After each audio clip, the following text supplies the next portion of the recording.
Halo, selamat malam semuanya. Nama saya Rea Yovita Salsabella dari Prodi Desain Interior. Di sini saya akan menjelaskan tentang makalah saya dengan judul Pengaruh Bahasa Daerah dan Bahasa Asing terhadap Perkembangan Bahasa Indonesia. Topik ini penting untuk kita pahami karena merupakan identitas bangsa sekaligus alat komunikasi yang terus berkembang seiring zaman. Next ada latar belakang. Bahasa Indonesia merupakan bahasa yang berasal dari bahasa Melayu dan telah mengalami perkembangan signifikan. Perkembangan ini dipengaruhi oleh interaksi dengan bahasa daerah serta bahasa asing yang memberikan kontribusi terhadap kosakata, struktur kalimat, dan cara pengucapannya. Di era globalisasi, perubahan ini tidak dapat dihindari dan harus disikapi dengan bijak. Selanjutnya, pengaruh bahasa daerah.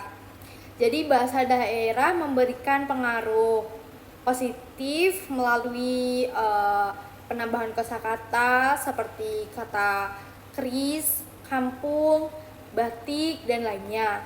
Yang kedua, pengaruh struktur kalimat informal yang memperlihatkan fleksibilitas bahasa Indonesia. Dan yang ketiga, pengaruh keanekaragaman pengucapan yang mencerminkan identitas kedaerahan. Namun, variasi ini juga dapat menimbulkan hambatan komunikasi antar wilayah apabila tidak diimbangi dengan penggunaan bahasa Indonesia yang baku. Ada juga pengaruh bahasa asing. Ya, jadi bahasa asing itu juga memberikan pengaruh besar tergantung pada periode sejarah.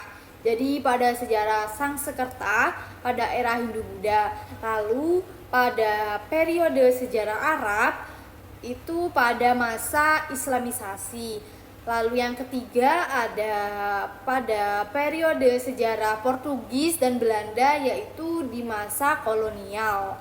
Jadi pengaruh ini memperluas leksikon dan memperkenalkan istilah-istilah baru dalam sains, teknologi, dan ekonomi. Lalu ada juga dampak dari pengaruh bahasa daerah dan bahasa asing terhadap bahasa Indonesia, yaitu ada dua dampak ya. Yang pertama ada dampak positif dan dampak negatif. Jadi dampak positifnya itu memperkaya kosakata. Yang kedua ada meningkatkan daya saing bahasa Indonesia di kancah internasional. Lalu yang ketiga ada mencerminkan keberagaman budaya. Lalu dampak negatifnya yang pertama, kemurnian bahasa Indonesia bisa terancam. Lalu yang kedua, generasi muda cenderung menggunakan campuran bahasa yang melemahkan penggunaan bahasa baku. Lalu yang terakhir yaitu potensi hilangnya standar bahasa dalam konteks formal. Ya, jadi saran saya yang pertama itu masyarakat perlu membiasakan diri menggunakan bahasa Indonesia yang baik dan benar dalam kehidupan sehari-hari. Lalu yang kedua, pendidikan harus mengedukasi pentingnya menjaga bahasa nasional sambil tetap menghargai bahasa daerah dan bahasa asing. Lalu yang ketiga, pemerintah dan lembaga terkait perlu menyusun kebijakan pelestarian bahasa yang inklusif serta mengatur batas wajar penggunaan unsur asing. Lalu yang terakhir ada menurut saya peneliti diharapkan memperluas kajian ini ke bidang media, teknologi, atau pendidikan agar hasilnya lebih spesifik dan aplikatif.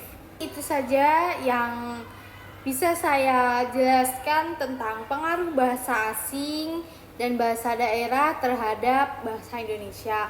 Kesimpulannya, bahasa Indonesia telah berkembang dengan menyerap unsur lokal dan global tanpa kehilangan identitasnya. Kemampuan beradaptasi inilah yang membuat bahasa Indonesia tetap relevan dari masa ke masa.